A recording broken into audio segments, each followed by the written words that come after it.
बिस्मिल्लाहिर्रहमानिर्रहीम। अस्सलामुअलैकुम। मैं हूं अली असगर और आप देख रहे हैं मेरा यूट्यूब चैनल। भारत में अफसोसनाक वाक़या और मुसाफिर त्यारा गिर कर तबाह, जबकि दूसरी जानब जो बयान अली अमीन गंडापुर ने दिया है, अगर यही बयान तहरीक लब्बैक या हाफिज साद रिजवी ने दिया होता तो उसके बाद क्या रिएक्शन होता। इस वीडियो में हम इसी के मुतालिक बात करेंगे, मगर इससे पहले नाज़रीन कराम, अगर आपने अभी तक हमारे इस चैनल को सब्सक्राइब नहीं किया तो सब्सक्राइब कर लें ताकि आप हमारी मज़ीद वीडियोस को भी देख सकें। और अगर नाज़रीन कराम आपको ये वीडियो अच्छी लगे तो इसे लाइक और शेयर ज़रूर करें और कमेंट्स के ज़रिए अपनी राय का भी इजहार करें। तो नाज़रीन कराम, आज भारत में एक अफसोसनाक वाक़या पेश आया है जहां पर एक मुसाफिर त्यारा गिर कर तबाह हो गया है। नाज़रीन कराम, ये मुसाफिर त्यारा अहमदाबाद से बरतानिया आ रहा था और टेक ऑफ के थोड़ी देर बाद ही गिर कर तबाह हो गया है। अब तक जो खबरें सामने आई हैं उसके मुताबिक ज़राए ये कह रहे हैं कि अमले समेत 241 अफराद हलाक हो गए हैं और एक मुसाफिर मुजदाना तौर पर बच गया है। तो पहली बात तो ये है कि इस हादसे पर जितना अफसोस किया जाए वो कम है और जो लोग इसमें हलाक हुए हैं उनके अहल खाना के साथ हम इज़हार ताज़ियत करते हैं। इसी हवाले से पाकिस्तान की हुकूमत और वज़ीर-ए-आज़म ने भी इस हादसे पर इज़हार अफसोस किया है और अहल खाना के साथ इज़हार ताज़ियत भी किया है। अब बात करते हैं पाकिस्तानी सियासत के हवाले से। तो नाज़रीन कराम, कल एक सहाफ़ी ने अलीमा खान साहिबा से ये सवाल किया कि प्रोटेस्ट तो सियासी जमातों या सियासी हुकूमत के ख़िलाफ़ किया जाता है तो फिर PTI वाले आर्मी चीफ के ख़िलाफ़ क्यों प्रोटेस्ट करेंगे। तो इस बात का जवाब देते हुए अलीमा खान साहिबा ने कहा कि पुरअमन प्रोटेस्ट करना हमारा आइनी हक है और पुरअमन प्रोटेस्ट किसी के ख़िलाफ़ भी हो सकता है। यानी कि अलीमा खान साहिबा ने कहा कि आप पुरअमन प्रोटेस्ट आर्मी चीफ के ख़िलाफ़ भी कर सकते हैं, जबकि दूसरी जानब PTI अपनी तहरीक के हवाले से भी तैयारियां कर रही है और इमरान खान साहब ने अपने लोगों से ये कह दिया है कि इस बार एक ऐसी तहरीक चलाई जाए ताकि हुकूमत पर दबाव आए। तो अब देखना यह है कि इमरान खान साहब और PTI को बड़ी तहरीक चलाने में कामयाब होते हैं या नहीं।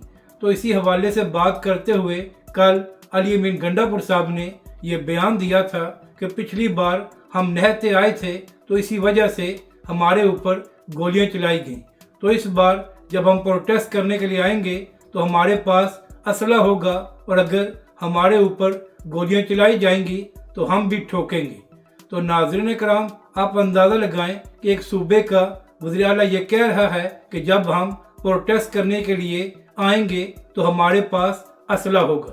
तो नाज़रीन कराम, आप अंदाज़ा लगाएं कि अगर यही बयान किसी मजहबी जमात या ख़ास तौर पर तहरीक लब्बैक पाकिस्तान ने दिया होता तो हमारे मीडिया और देसी लिबरल्स का क्या रिएक्शन होता और इन लोगों ने आसमान को सर पर उठाया होता कि तहरीक लब्बैक पाकिस्तान ने ये बयान दे दिया। अब चूँकि ये बयान PTI के अली बिन गंडापुर ने दिया है तो लोग इसको हल्के फुल्के अंदाज में ले रहे हैं और इस पर हल्की फुल्की तनकीद कर रहे हैं। तो नाज़रीन कराम, आप खुद फैसला करें कि अगर यही बयान तहरीक लब्बैक के सरबरा हाफिज साद रिजवी या तहरीक लब्बैक पाकिस्तान के अरकान शुरा ने दिया होता तो इस वक्त पाकिस्तानी मीडिया पर क्या तूफ़ान बदतमीज़ी मचा हुआ होता और लोग मुतालबा कर रहे होते कि तहरीक लब्बैक के लोगों को गिरफ्तार किया जाए।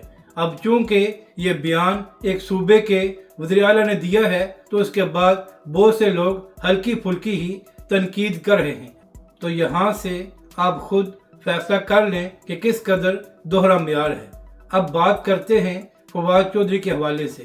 तो नाज़रीन कराम, कल आपको ये बात बताई थी कि फवाद चौधरी साहब को तहरीक लब्बैक पाकिस्तान की रक्षा यूनियन से बड़ी तकलीफ़ हो रही है। तो इसी हवाले से फवाद चौधरी साहब कल फरमा रहे थे कि अगर आप किसी रखे वाले को 1800 रुपये दें तो वो आपका बैनर लगा लेता है। तो इसी हवाले से तहरीक लब्बैक के कारकुनों ने फवाद चौधरी साहब को یہ چیلنج دیا ہے کہ آپ بھی 1800 روپے دے کر چند رکشے والوں پر اپنے بینرز لگا کر دکھا دیں، جبکہ دوسری جانب تحریک لبیک پاکستان نے یہ وضاحت دی ہے کہ تحریک لبیک پاکستان نے کسی رکشے والے کو ایک پیسہ بھی نہیں دیا اور ان تمام رکشے والوں نے تحریک لبیک پاکستان کے بینرز فری میں لگائے ہیں۔ تو فواد چودھری صاحب اگر پیسے دے کر رکشے والے بینرز لگا لیتے ہیں تو آپ بھی اپنے بینرز لگا کر دکھا دیں۔ یعنی کہ ناظرین کرام، آپ اندازہ لگائیں کہ ان لوگوں کو تحریک لبیک پاکستان سے کتنی تکلیف ہے کہ ان سے تحریک لبیک پاکستان کی رکشا یونین بھی برداشت نہیں ہو رہی۔ اب ظاہر سی بات ہے کہ تحریک لبیک پاکستان ایک مذہبی سیاسی جماعت ہے اور ہر شعبے سے تعلق رکھنے والے لوگ تحریک لبیک پاکستان کی حمایت کرتے ہیں اور تحریک لبیک پاکستان کا ساتھ دیتے ہیں۔ تو ناظرین کرام، جن لوگوں سے تحریک لبیک پاکستان کی یہ چھوٹی چھوٹی یونینز برداشت نہیں ہو رہی، وہ کس طرح برداشت کریں گے کہ تحریک لبیک کے لوگ اسمبلیوں میں پہنچ جائیں۔ اگر آپ کو یہ ویڈیو اچھی لگے تو اسے لائک اور شیئر ضرور کریں اور کمنٹس کے ذریعے اپنی رائے کا بھی اظہار کریں۔